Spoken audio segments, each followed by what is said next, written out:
మీ జీవితంలో ఆర్థిక ఇబ్బందులు పడుతూ ఎదగలేకపోతున్నారా? వెంటనే ఈ వెబినార్లో జాయిన్ అవ్వండి. నమస్తే, welcome back to Suman TV. నేను మీ సంజయ్. ఈరోజు మనతో పాటు ఉన్నారు ఇంటర్నేషనల్ మోటివేషనల్ స్పీకర్ మరియు లా ఆఫ్ అట్రాక్షన్ కోచ్ అయిన సురేష్ గారు. ఆయనతో మాట్లాడి కొన్ని విషయాలు తెలుసుకుందాం. నమస్తే సార్. నమస్తే సంజయ్. లా ఆఫ్ అట్రాక్షన్ చేస్తున్నాం అంటే అఫర్మేషన్స్ చేస్తున్నాం, ఈ లా ఆఫ్ అట్రాక్షన్ ట్రిక్స్ పాటిస్తున్నాం, అయినా మాకు మనీని అట్రాక్ట్ చేయలేకపోతున్నాం అని కొన్ని చోట్ల వింటూ ఉన్నాను నేను. అసలు ఎందుకు ఇలా జరుగుతుందంటారు? వాళ్ళు చేసిన పొరపాట్లు ఏంటంటారు? అలా జరగడం గల కారణాలు ఏంటి? అంటే ఇక్కడ డిఫరెంట్ మైండ్ సెట్ పీపుల్స్ ఉంటారు. ఒక వ్యక్తి తారా జోలాగా ఎదుగుతాడు, రాకెట్ లాగా ఫాస్ట్గా. ఒక వ్యక్తి ఎదిగిన చోట కింద పడిపోతుంటాడు. సో ఇక్కడ ప్రతిదానికి ఆ వ్యక్తులే కారణం. మరి చూడండి, భగవద్గీతలో కూడా రాస్తుంది, నీ ఆలోచనలే నువ్వు కింద పడతావా పైకి వెళ్తావా, ఏం జరుగుతుంది అనేది నువ్వేమని అనుకుంటావో అలా తయారవుతావు. నేను చాలా గొప్పవాడిని అవుతానని అనుకుంటప్పుడు ఆ గొప్పతనాన్ని గురించినటువంటి క్రియేటివిటీని మైండ్లో కలిగి ఉండాలి. ఇక్కడ చాలామంది మాట అంటుంటారు, నేను చాలా పెద్ద స్థాయికి వెళ్ళాలని. ఫీల్స్ రాదు లోపల నుంచి. అతనే నమ్మడు ఫస్ట్. అది ఎక్కడ సాధ్యం లేని ఎలా పడిపోతుంటారు చూడండి. గట్టిగా ఇప్పుడు చాలామంది కొత్త సంవత్సరంలో ఫస్ట్ రోజు నుంచి సీరియస్ తీసుకుంటారు. మహా అయితే 2 days విపరీతంగా రాస్తారు డైరీలో.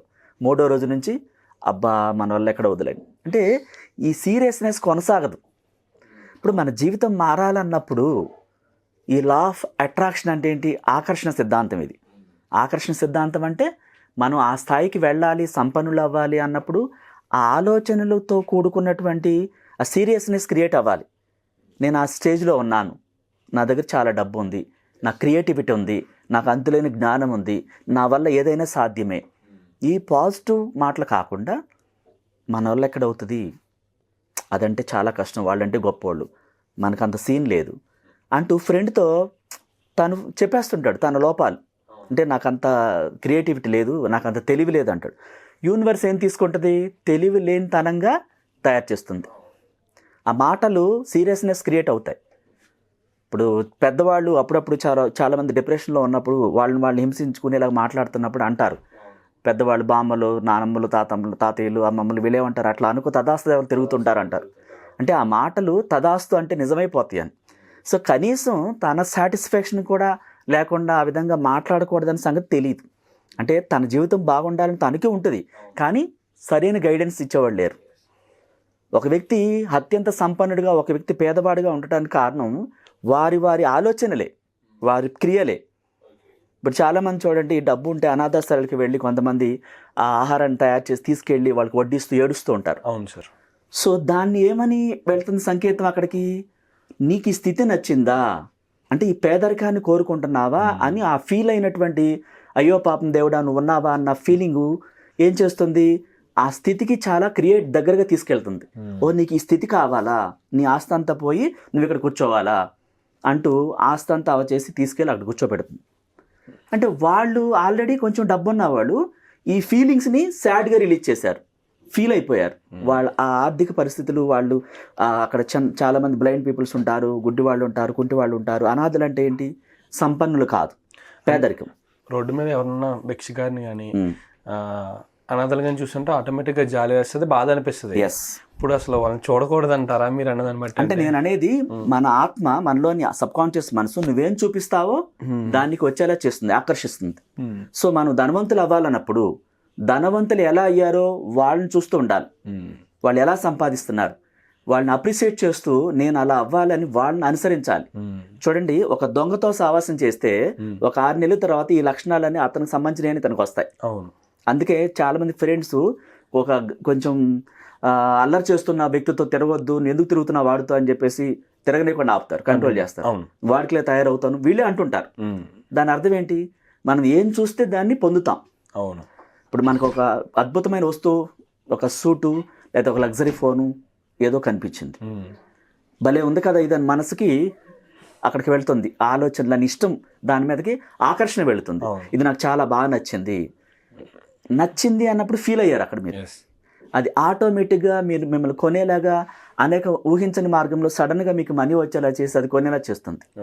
ఇక్కడ కూడా పేదరికంగా ఉన్న వాళ్ళని మనం కలవద్దని కాదు, సహాయం చేయొద్దని కాదు, దానికి ఒక లెక్క ఉంటుంది. బిల్ గేట్ అనేవాడు చూడండి, ఎక్కడ కూడా డైరెక్ట్గా అనాథాశ్రమాలకు వెళ్ళి బెగర్స్ దగ్గరికి వెళ్ళి దానం చేస్తున్నట్టు ఒక ఫోటో కనిపించదు. అవును. కేవలం గురువుల ద్వారా సహాయం చేస్తారు. 10% వచ్చిన దాంట్లో అంటే కుడి చేత్తో చేసిన సహాయం ఎడం చేతికి తెలియకూడదు. అక్కడితో వదిలిపెట్టేయాలి. నువ్వు సహాయం చేసావు, నేను చేశానని చెప్పేసి దాన్ని ఫేస్బుక్లో పెట్టుకుని 100 మంది చూపించటాలు చెప్పటాలు ఇలాంటివి చేస్తే దానికి ఫలితం సున్నా. గొప్ప గొప్ప వాళ్ళు చూడండి సహాయం చేస్తానని ఎక్కడ చెప్పరు. అవును సార్. కనీసం విడుదల చేయరు, ఫోటో కూడా విడుదల చేయరు. అంటే మన శరీరంలోనే మరో పార్ట్కి తెలియకూడదు, ఒక పార్ట్తో చేసింది, కుడి చేత్తో చేసింది. ఇలాంటి సీక్రెట్స్ ఉంటాయి అన్నమాట. మనం ధనవంతులు అవ్వాలి, రిచ్ స్థాయిలోకి వెళ్ళినప్పుడు మన పేదరికాన్ని చూసి అయ్యో పాపం అన్నప్పుడు అది అంటుకుంటుంది, ఆత్మ దాన్ని ఆకర్షిస్తుంది, ఆ ఫీలింగ్స్ విషయంలోకి వెళతాయి. చూడండి సమాజంలో చాలా బతికారండి వీళ్ళు, కోట్లకి ఎదిగారండి, ఎందుకో సడన్ గా పేదవాళ్ళు అయిపోయారు అంటారు. అవును, మీరు వినే ఉంటారు. అవును సార్. మరి ఏం జరిగింది మధ్యలో? బాగా బతికిన వాళ్ళు ఇప్పుడు ఇలా ఆ టెంపుల్స్ దగ్గర బెగ్గ వాళ్ళని, కాళ్ళు లేని వాళ్ళు, వాళ్ళందరిని చూసి జాలిపడి ఏడ్చుంటారు, ఫీల్ అయిపోయి ఉంటారు. కొందరు సెన్సిటివ్ పీపుల్స్ ఉంటారు. ఆ సెన్సిటివ్ ఏం చేస్తుంది, దాన్ని ఆకర్షిస్తుంది, అట్రాక్ట్ చేస్తుంది, దాన్ని తీసుకెళ్ళి ఆదాయం మొత్తం ఆవిరైపోయేలా చేసి ఆ స్థితికి చేరుస్తుంది. సో ఇవి కారణాలు. అంటే ఒకటి కాదు, వాళ్ళు ఏం చేశారో వాళ్ళకి తెలియదు, మేము చేసిన తప్పేంటి అంటుంటారు. సో మన వీడియోలు చూసి చాలామంది కాల్ చేసి అదే అడుగుతుంటారు, సార్ కరెక్ట్గా మేము ఇలాగే చేసాము, మాకు ఇలాగే పోగొట్టుకున్నాం, నిజంగా మీరు జరిగినట్టు లైవ్ చూసినట్టు చెప్పారు అంటారు. అంటే వాళ్ళు ఆ విధంగా మనసుని ఆ పేదరికంగా ఉన్న వాళ్ళని చూసి జాలి తలవటం, లేకపోతే వీళ్ళు సొంత చెల్లి అక్కో తమ్ముడో అడిగారని చెప్పేసి వీళ్ళ దగ్గర ఉన్న మనీ వాళ్ళకి ఇస్తే వీళ్ళకి కావాల్సిన సమయానికి వాళ్ళు రివర్స్ అవటం, అంటే వాళ్ళు జాలి తెలిసారు. సో నీ దగ్గర మనీ ఉంటే అకౌంట్లో వేసుకోవాలి, లేదా 10% దానం చేయాలి, మళ్ళీ మనీని ఆకర్షించాలి. సపోజ్ నువ్వు చేయాలనిపించింది, ఫ్రెండ్కో చెల్లికో అమ్మకో చేసావు, అక్కడితో అది వస్తుందా అని చెప్పి ఉద్దేశంతో చేయకూడదు, ఇక అది వదులుకోవాలి. సో వాళ్ళ మైండ్ సెట్ వేరు, మీ మైండ్ సెట్ వేరు, మీలోని ఆత్మ వేరు, మీ క్యారెక్టర్ వేరు, మీ బిహేవియర్ వేరు, మీలాగా ఇతరులు చేయరు. ఒక్కొక్క వ్యక్తికి డిఫరెన్స్ ఉంటుంది. అంటే ఆత్మలు వేరువేరుగా ఉంటాయి, ఆకర్షించే విధానం వేరువేరుగా ఉంటాయి, హ్యాబిట్స్ వేరుగా ఉంటాయి, బిహేవియర్ అంటే ప్రతిదీ వేరువేరుగా మ్యాచ్ కాదు. అక్కడ దాకా మీకు కాఫీ ఇష్టమైతే నాకు టీ కావాలంట, ఇక్కడ ఎక్కడ మ్యాచ్ కావట్లేదు. ఈ మ్యాచ్ కాని విషయాల్లో మనం చాలా వరకు పోగొట్టుకుంటాం. అంటే యూనివర్స్ రహస్యాలు ఉంటాయి చాలా విషయాలు, అవన్నీ తెలిసినప్పుడు మనిషి ఎక్కడ కూడా దెబ్బతాడు. బిల్ గేట్ అనేవాడు చూడండి, ఇంతవరకు ఎక్కడ ప్రతి సంవత్సరం ఆ మైక్రోసాఫ్ట్లో లాస్ వచ్చిందని ఒక సంవత్సరం ప్రకటించలేదు. అవును సార్. ఎక్కడ కూడా ఆ కంపెనీ యూనివర్స్ నియమాల ప్రకారం ఒక లా ఆఫ్ అట్రాక్షన్ గురువు ఏం చెప్పాడో అలా స్థాపించి ఆ నియమాలు సీరియస్గా తీసుకుని పాటిస్తూ ఉంటారు. బయట ఎక్కడ మీరు అంటుంటారు చాలా మంది, సార్ బిల్ గేట్స్ అన్ని లక్షల కోట్లోనే కొన్ని అనాథాశ్రమాలు కట్టించవచ్చు కదా, ఓ టెంపుల్ కట్టించవచ్చు కదా అంటారు. అది యూనివర్స్ నియమాలకి విరుద్ధం. చేయాలంటే వాళ్ళు చేస్తారు, 10% దానం చేస్తున్నారు, ఇంకో కంపెనీ పెట్టి ఎంప్లాయ్మెంట్ ఇస్తుంటారు లక్షల మందికి. సో కొన్ని లక్షల కుటుంబాలు జీవిస్తున్నాయి, అలా చేస్తూ ఉంటారు. అంటే సంపన్నుడు అవ్వాలంటే నువ్వు సంపదనే చూడాలి, థ్యాంక్ యూ గాడ్ అని చెప్తాడు, అదే పనిగా పూజలు చేయడు. అంటే మనీని అట్రాక్ట్ చేయడానికి మనీకి సంబంధించిన విషయాల్లో ఆ సీరియస్నెస్ ఉండాలి, ఆ పట్టుదల, ఎనర్జీ లెవెల్స్ ఆ సంపద మీదే ఉండాలి. ఉండట్లేదు అంటే నెగిటివ్స్ ఉన్నట్లు లెక్క. గట్టిగా స్థిరంగా నేను ఉండలేకపోతే చాలా మంది అంటూ ఉంటారు, సార్ నేను మెడిటేషన్ చేయలేకపోతున్నానండి, ఏవేవో వస్తున్నాయి నాకు, ఏవేవో కనిపిస్తున్నాయి అంటారు. డబ్బు కనిపించట్లేదు అంటే ఎనర్జీ లెవెల్స్ తక్కువగా ఉండి నెగిటివ్ లెవెల్స్ ఎక్కువగా పెరిగిపోయినాయి. కొన్ని కోట్లలో లక్షల్లో కొంతమంది పెరిగిపోతాడు నెగిటివ్స్.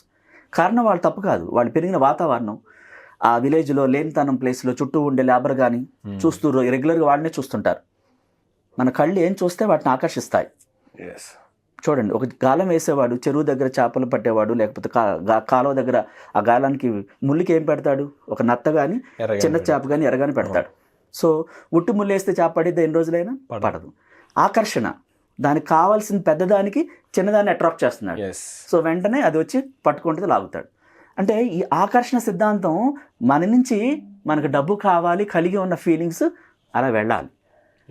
ఏది ఇవ్వకుండా ఏది రాదు, ఫ్రీ లాంచ్ అంటూ ఏది లేదు ఈ విశ్వంలో. మన నుంచి ఏదో ఒకటి వెళ్ళాలి, వెళ్ళినప్పుడే మనం పొందుతాం. అంటే దానికి లిమిట్స్ ఉంటాయి. ఆ సమయం, సపోజ్ బ్రహ్మముహూర్తం సమయం అంటాం, ఆ సమయం ఏంటంటే పీస్ ఆఫ్ మైండ్తో ఉంటుంది. కొన్ని కోట్ల మంది నిద్రలో ఉంటారు, ఆలోచనలు వెళ్ళే స్థాయి తక్కువగా ఉంటుంది. సో మనం సపోజ్ మనం ఎయిర్పోర్ట్కి వెళ్ళాలి, ఎర్లీ మార్నింగ్ ఫ్లైట్కి వెళ్తుంటారు చాలామంది. అప్పుడు చూడండి రహదారి ఎంత తక్కువగా, అసలు ఎక్కడో ఒక పర్సన్ కనిపిస్తాడు, చాలా ఫాస్ట్గా వెళ్తారు. అదే అందరూ ఆఫీసులన్నీ ఓపెన్ అయిపోయిందో 10 o'clock వెళ్ళండి, ప్రతి చోట ఆగుతూనే వెళ్తాం. ఇక్కడ కూడా చాలా మంది నిద్రపోతారు, ఆ నిద్రలో ఆలోచనలు ఆగిపోతాయి. ఎవరి ఆలోచనలు విశ్వంలోకి వెళ్ళం, అవును. కోట్ల మంది. సో ఎవరో రేర్ పీపుల్స్ ఆ 3 ఎవరు లేస్తారు? యూనివర్స్ బ్లెస్సింగ్స్ ద్వారా కొంతమందే లేస్తారు, యూనివర్స్ అనుగ్రహంతో ఆటోమేటిక్గా లేస్తారు. సో వాళ్ళు చాలా ప్రశాంతంగా రిలాక్స్గా ఆ సమయంలో ఈ మనీ కోసం, కొత్త జీవితం కోసం కోరుకుంటూ ఉంటారు. సో అది ఆటోమేటిక్గా విషయంలోకి ఏ అడ్డంకులు లేకుండా వేవ్స్ తక్కువగా ఉండటం ద్వారా చాలా ఈజీగా వెళ్ళిపోతుంది. ఓకే. వెళ్ళిపోయినప్పుడు వాళ్ళ కోరికలు యూనివర్స్ బ్లెస్సింగ్స్తో ఆటోమేటిక్గా నెరవేరుతాయి. ఓకే. అంటే అంత పవర్ ఉంటుంది, అప్పుడు ట్రాఫిక్ లేదు, సూటిగా వెళ్ళిపోతాయి, అడ్డంకులు లేవు. ఇక్కడ మన ఆలోచనలు కూడా రకరకాల మైండ్ సెట్తో రకరకాలు చూస్తూ డిస్టర్బ్ అయిపోతుంటారు చాలామంది. ఆ డిస్టర్బెన్స్ ఏం చేస్తుంది? నెగిటివ్స్ని పెంచుతుంది. నా వల్ల కావట్లేదు సార్, చేయలేకపోతున్నానని అంటారు. కారణం నెగిటివ్స్ చాలా ఉన్నాయి వాళ్ళలో. ఎలా ఆకర్షించారు నెగిటివ్స్ని? చిన్ననాటి నుంచి ఆ పెరిగిన చుట్టూ వాతావరణం, స్నేహితులు, ఇంట్లో వాళ్ళు చాలామంది నెగిటివ్స్తో నిండిపోయి ఉంటారు. వాళ్ళ మధ్యలో ఉండి వాటినే వీళ్ళు తెలియకుండా, ఇందాక చెప్పాను చూసారు, ఒక దొంగతో సావాసం చేస్తే 6 నెలలకి వీళ్ళు వాళ్ళు అవుతారు. అందుకనే మన చుట్టూ ఉండే మనుషుల్ని కూడా జాగ్రత్తగా ఎన్నుకోవాలి. రిలేషన్ కానీ, ఫ్రెండ్స్ కానీ, చుట్టుపక్కల వాతావరణం కానీ మన కంటికి ఇంపైని చూపించాలి. సో ఏది చూపించకూడదు అది చూపించకూడదు. మనం చూసిన దాన్ని ఆకర్షిస్తాం. అవును. నెగిటివా పాజిటివా రెండు రిలీజ్ చేస్తుంటారు. ఇన్ని కోట్ల మందిలో అందరూ పాజిటివ్ రిలీజ్ చేయరు. అవును సార్. అది ఇది రెండు పంపిస్తుంటారు. అయితే ఒక తక్కిడిన తూకంలో 90% పాజిటివ్ ఉండి 10% నెగిటివ్ ఉంటే ఏమీ కాదు. ఎవరికైనా నెగిటివ్ వస్తుంది, రోజు మొత్తంలో గురువుకైనా వస్తుంది. అయితే అదేదో నేర్పించడానికి వస్తుంది. ఓవర్కమ్ అయ్యి మంచిగా ఇంకా ఇలాంటిది ఎందుకు వస్తుంది నాకేదో నేర్పించడానికి, దాని నుంచి ఒకటి నేర్పించి ఇంకా బెటర్గా వెళ్ళటానికి. అంటే ఏదొచ్చినా మంచి కోసం యాక్సెప్ట్ చేయాలి. చాలామంది ఆనందం వచ్చినప్పుడు విపరీతంగా ఎమోషనల్ అయిపోతారు, వావ్ అని ఎగురు గంతులేస్తారు. ఒక చిన్న ఆటంకం రాగానే అంత ఎమోషనల్ అయిపోయి హ్యాపీ ఫీల్ అయిన వ్యక్తి రివర్స్ అయిపోతుంది. ఇంకా అంతప్పుడు కప్పుకున్న వల్ల కాదు, ఇక అయిపోయింది, కొలాప్స్ అయిపోయింది అంటే. సో మరి రెండింటిని బ్యాలెన్స్గా చూడాలి. ఆనందం వచ్చినప్పుడు ఎగురుగా అంతేసావు, ఏదో పొరపాటు జరిగింది, దీన్ని ఎలా కరెక్ట్ చేసుకుని మళ్ళీ కొత్త జీవితంలోకి వెళ్ళాలి అది ఆలోచించరు. అదే మనిషి దీన్ని అయితే యాక్సెప్ట్ చేయరు, దాన్ని యాక్సెప్ట్ చేస్తావు, దీన్ని కూడా యాక్సెప్ట్ చేయాలి.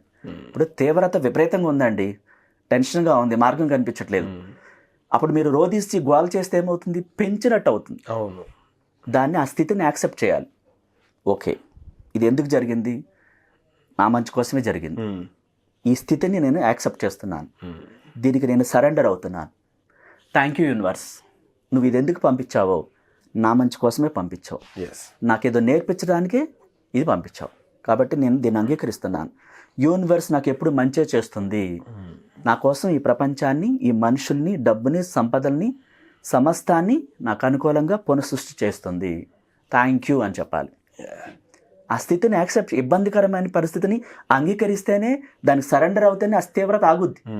చాలామంది గొడవ చేస్తుంటారు, నేను లా ఆఫ్ అట్రాక్షన్ నేర్చుకున్నాను, అయినా సరే నాకెందుకు వస్తుంది, నేను తప్పు చేశాను, ఇలా రకరకాలుగా ఫీల్ అయిపోతుంటారు. దాన్నే వాళ్ళు కొండలాగా పెంచుతారు. అక్కడ అది చాలా జాగ్రత్తగా, కేర్ఫుల్గా చేయాలన్నమాట. ఇవన్నీ తెలుసుకుని చేస్తే అద్భుతాలు జరుగుతాయి. Thank you sir. Thank you very much sir. Thank you.